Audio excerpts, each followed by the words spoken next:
दोस्तों आजकल मैंने देखा है कि बहुत से लोग अंधाधुंध पैसों के पीछे भाग रहे हैं और ऐसे भी लोगों को देखा है जिन्होंने बहुत सारा पैसा बना भी लिया है, फिर भी उनके जीवन में वो खुशहाली नहीं है जिन खुशियों के वो वास्तविक हकदार है। पैसा होने के बावजूद भी वो अपने जीवन से इतने संतुष्ट नहीं है जितने संतुष्ट होने चाहिए, क्योंकि उनके जीवन में उनके जो भी रिश्तेदार है, या फिर दूसरे शब्दों में कहूँ तो उनके संबंध सड़ चुके हैं, उनके रिश्ते खत्म हो चुके हैं।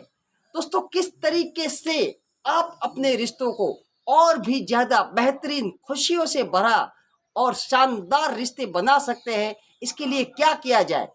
दोस्तों मैंने बहुत से माता पिताओं को देखा है, ऐसे माता पिताओं को देखा है जो अक्सर ये शिकायत करते आते हैं कि भाई मेरे बच्चों के साथ तो मेरी पटरी नहीं बैठती, या फिर पति को ये कहते हुए भी सुना है कि मेरी पत्नी के साथ मेरी अनबन होती रहती है। बहुत सी पत्नियों की अपने पति के साथ अनबन होती रहती है। बहुत से दोस्त आपस में एक दूसरे को समझ नहीं पाते और इसी तरह से बहुत से लोगों के रिश्ते खराब हो चुके होते, या फिर मैं कहूँ तो पूरे रिश्ते सड़ चुके होते हैं। दोस्तों किस तरीके से हम अपने रिश्तों को, भले वो रिश्ता पति पत्नी का हो, दोस्त का हो, या फिर माता पिता का हो, भाई बहन का हो, भाई भाई का हो, कौन सा भी रिश्ता क्यों ना हो, किस तरीके से हम अपने रिश्ते को और भी ज़्यादा बेहतर और सुदृढ़ और मजबूत रिश्ता बना सकते हैं? ऐसी क्या किया जाए जिस वजह से हमारा रिश्ता दिनों दिन और भी ज़्यादा खूबसूरत और बढ़िया रिश्ता बने? इसके लिए दोस्तों आपको कृतज्ञता का इस्तेमाल करना पड़ेगा। अपने किसी भी रिश्ते के प्रति आपको कृतज्ञ रहना ही पड़ेगा, क्योंकि दूसरा आपके पास कोई ऑप्शन नहीं है। आप जिस भी रिश्ते को ले लो, उदाहरण के लिए अगर आप एक पति हो तो अपने पत्नी में आपको उसकी अच्छाई को देखना पड़ेगा। आप उस इंसान के अंदर, भले वो कोई भी इंसान हो, उसके अंदर उसकी अच्छाइयों की लिस्ट बनाना चालू कीजिए कि उस इंसान में क्या क्या अच्छाई है, उसमें ऐसी क्या क्या खूबियां है जो आपको पसंद है, ऐसी क्या चीजें हैं जिससे आपको वास्तव में उसके साथ रहने में आनंद आता है। हो सकता है उनके पास खूबसूरत स्माइल हो, या फिर वो आपकी बात को बहुत ही ध्यान से सुनती हो, ये भी अच्छी आदत है। हो सकता है उसने बीमारी के समय में आपकी बहुत बढ़िया सेवा की हो। आपके, अगर वो पत्नी है आपकी, तो ये भी हो सकता है आपका उसने बढ़िया साथ दिया हो। उस वक्त को याद कीजिए जिस वक्त आपको उसकी सबसे ज़्यादा ज़रूरत थी और उसने उसी वक्त आपका बहुत ही बेहतरीन तरीके से साथ दिया हो। दोस्तों हर इंसान में कोई ना कोई खूबी होती है। हम लोग गलती ये करते हैं कि हम लोग हमेशा सामने वाले इंसान में दोष ढूंढते रहते हैं, उसके अंदर बुराइयां ढूंढते रहते हैं और उसकी आलोचना करते रहते हैं। होता यह है दोस्तों कि जिस इंसान कि हम बुराई करते हैं या जिसकी आलोचना करते हैं, जिस पे हम दोष ढूंढते हैं, उस इंसान की बुराई दिनों दिन बढ़ती जाती है और इसके जिम्मेदार हम खुद होते हैं, क्योंकि हमारा पूरा ध्यान उस इंसान की बुराई को देखने में होता है, न कि उसकी अच्छाई को देखने में। और इसी तरह हम दिनों दिन उस इंसान की बुराई ढूंढते जाते हैं और वो रिश्ता धीरे धीरे धीरे धीरे हमारे हाथ से निकलता जाता है।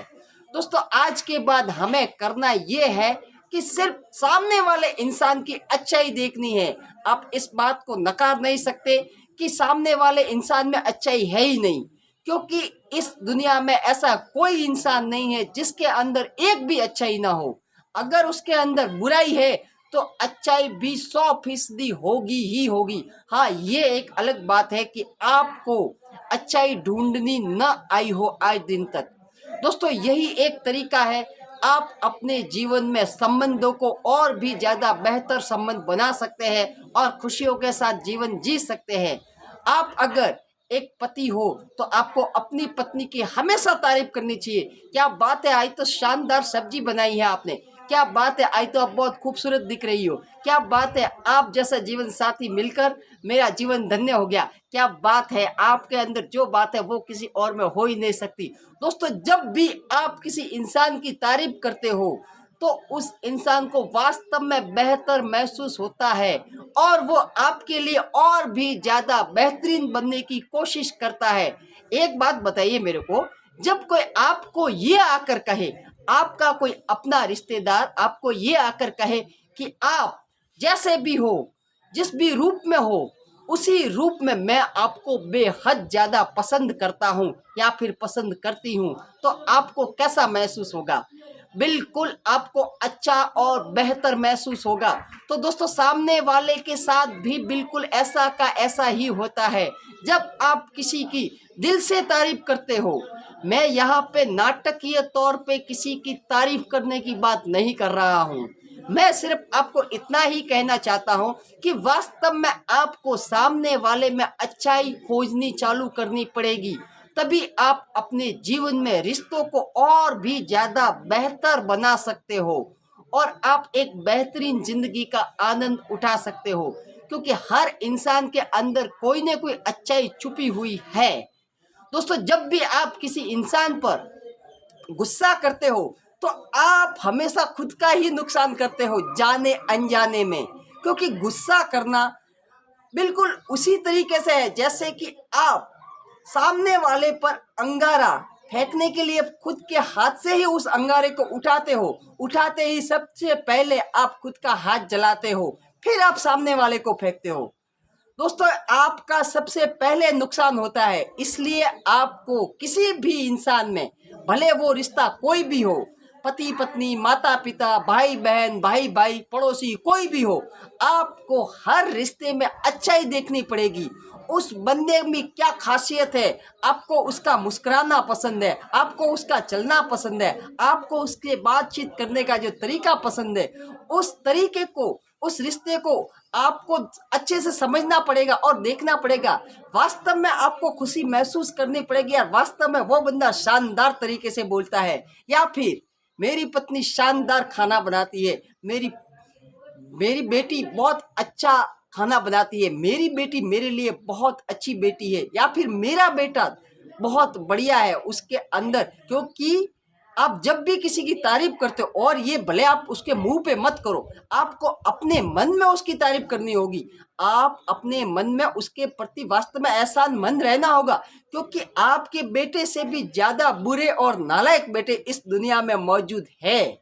अगर आपका बेटा नालायक है तो उससे भी ज़्यादा नालायक बेटे भी इस दुनिया में मौजूद है, और आप इसकी बुराई कर कर या आलोचना कर कर अपने बेटे को कभी नहीं बदल सकते। जबकि आप अपने बेटे के प्रति ईश्वर से कृतज्ञ रहकर, एहसानमंद रहकर कि भगवान मेरे को अच्छा बेटा दिया, कम से कम ये बढ़िया है, एक अच्छा है, ये इतना भी बुरा नहीं है जितना दूसरे लोगों के बेटे हैं। आप इस तरीके से भी सोच सकते हो। अब ये बात आप किसी भी रिश्ते में अपनी पत्नी के बारे में, पति के बारे में, भाई के बारे में, बहन के बारे में, भले वो रिश्ता कोई भी हो, आपको अपने रिश्ते के प्रति हमेशा एहसानमंद रहना होगा। क्योंकि आप जब भी बुराई ढूंढते हो तो आपको बुराई ही मिलती है, क्योंकि आप अपनी सारी की सारी ऊर्जा, पूरा फोकस उसकी बुराई पे लगाते हो, ना कि उसकी अच्छाई पे। और आपको ये बात भली भांति पता होगी कि जिस चीज़ पर हम अपना फोकस करते हैं वो चीज़ हमारी ज़िंदगी में बढ़ती है, फिर वो चाहे अच्छाई हो या फिर बुराई हो। दोस्तों, अब फैसला आपके हाथ में है कि आप सामने वाले में क्या देखोगे, ये आपका फैसला है, और किस तरीके से आप सामने वाले में अच्छाई ढूंढकर आप अपनी ज़िंदगी को और भी ज़्यादा बेहतर ज़िंदगी बना सकते हो। धन्यवाद।